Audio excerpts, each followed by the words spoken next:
नाज़रीन ताकि ॿुधाईंदा हलूं त फुलाडियो भरिसां हाशिमाबाद में मिसकीन ऐं पोरियतनि लाइ मुफ़्त अखियुनि जी कैंप क़ाइम। 200 मरीज़नि जो मुफ़्त चेकअप ऐं 100 मरीज़नि जो मुफ़्त ऑपरेशन करे लेंस लॻाए पिया।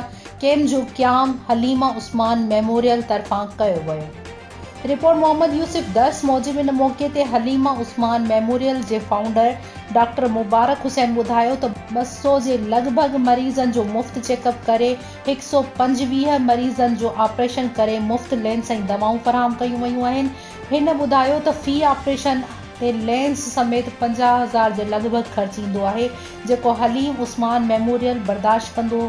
हिन ॿुधायो त हिन ॾोराहे इलाइक़े में ग़रीब, मिसकीन ऐं पोरियत तबिको हिन महांगाई जे दौर में इहो ख़र्च बर्दाश्त नथो करे सघे।